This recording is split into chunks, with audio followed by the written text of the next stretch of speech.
when those people actually looked at their profile, they actually went, that's really interesting, you're the solution to my problem, can you come and see me?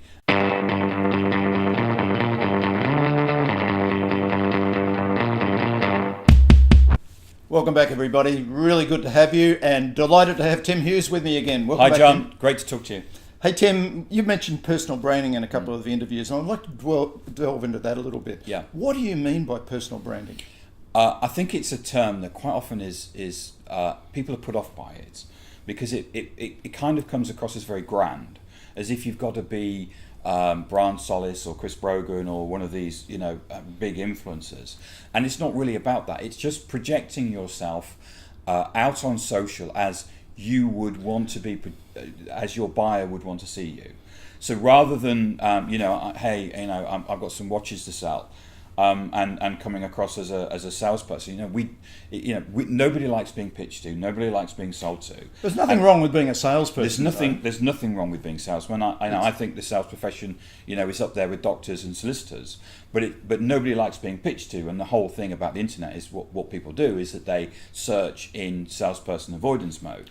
But what you need to do is come across as being an educator and a friend and those things. And I know some people kind of find that irritating, but you just need to start selling as people want to buy, and so don't look like a spammer, don't look like a salesperson. If you've got something like I'm a gunslinger and I make club every single year, and whenever I get my teeth into a person, I never let them go until I've actually sold them something. If someone sees that, they're just not going to engage with you. That's not what customers want to hear. No. Customers want to hear that here's a person that can help me. Here's a person that might have some domain expertise and some unique insight that will help me think through something. I'm used to B2B enterprise, and those people have problems that need to be solved, and you need to be seen as the solution to their problem. So you need to be in a position where they go, this is the person that can help me. Now, we all know what salespeople, and if they check you out, they will see that you've got a particular sales job. That's fine. That's not a problem, because we know, but we also know that salespeople can help us. And what you need to be able to do is for someone to say, I gave an example in the previous video where we had somebody who we trained them to get a great personal brand. When they connected with people, the people that actually they were targeting, when those people actually looked at their profile, they actually went, that's really interesting, you're the solution to my problem, can you come and see me? And Microsoft, somebody got a $1 million deal by doing that through Microsoft.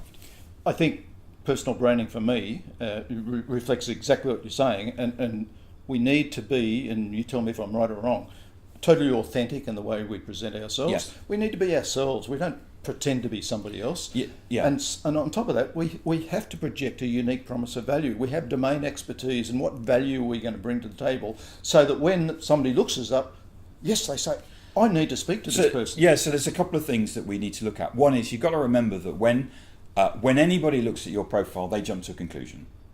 And first impressions, right? Yeah, and absolutely, you need to be authentic. But what you want to do is get the person to jump to the conclusion that you want. Now, as any salesperson, whatever you sell, whenever you go and meet the clients, what you do is you say that you're the expert. There's no one better in this world that somebody can actually learn from, because anybody who's been selling something for a little while will know all of those things, and you will certainly know more than the customer, and that has to come across on your LinkedIn profile. Can I ask a question Yeah. though, relative to that? Does it have to come across, or do you have to say you're an expert? In my view, it has to come across in what you write and how you write it, rather than saying, "Hey, I'm the expert." Absolutely, and you do that by everybody is passionate about what they do. We had someone who worked for a company that makes glue, which might not sound really exciting, but that person was really passionate about glue and really passionate about the company they worked for, and that came across. But also, what you need to do is, one of the mistakes that we make is that we get too caught up in trying to prove that we're clever. We use clever words. I'm a passionate, energetic, tenacious sales individual. Well, we're all of those things. And so you're not differentiating yourself, but you're using business wording which doesn't really give me a connection. Right. And what we have to do is shake ourselves out of that, and also give something to as an individual, and get that humanity to actually come across. We were with an organisation yesterday where one of the individuals, his daughter's Down syndrome, and that defines him and his life, and how now he does an awful lot of work for charity work, but that didn't come across on his LinkedIn profile. But it's an amazing story that he's actually doing. I said, "What are you doing this weekend?" Well, it's everything to do with his daughter and everything to do with, and it's like, well, where does it say that? Because if I'm looking to buy something, and I'm just seeing an energetic, tenacious salesman, well, you're not going to believe it anyway. But if I see somebody there that says, out of work, this is what I do, it's like, I can I really get that rapport, and I really build that connection. Yeah. And what we're looking for, and that's the real difficult thing with social, is writing and getting a connection with your buyer. Yeah. I totally agree with that. So you're saying your profile, particularly when in business to business, we're talking predominantly LinkedIn. Yes. It's got to be very authentic. It's got to be bring in what you write, show that you're passionate about what you're into, show that you have expertise without saying I'm an expert, but you can show that. And if you do get to write articles, etc., which we might talk about later on, that will show that as well. Yeah, and let's remember, if this will only take a day. This isn't something where you need to sit down there for 6 weeks and write this. When I first started cold calling, or whenever you get into cold calling, you have to spend a day learning how to research people's telephone numbers and people's addresses. So there's always, whatever method you use to prospect, there's always an investment time.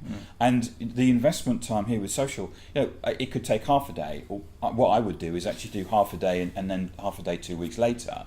But you only invest, you only need to invest a day to get a decent LinkedIn profile. I agree, and as long as you are very clear on what your unique promise of value is, yes, and you're able to express that. Yes. If you have to go away and reflect on that and think it through, that can take some time. Yes, it can. Okay, so assuming you do know that, make sure it's reflected in what you say and how you say it on LinkedIn, and so that when a customer, and every customer in this day and age, when you approach them, will look at you on LinkedIn, right? Well, nearly everyone. And when they look at you, it's got to jump out that this is a domain expert with unique insight that I need to talk to. Yes, absolutely, John. So that's what we're talking about in a personal brand. Yes. Really great discussion. Thank you, Tim. Look Thanks, forward John. to the next time we get together. Thank you.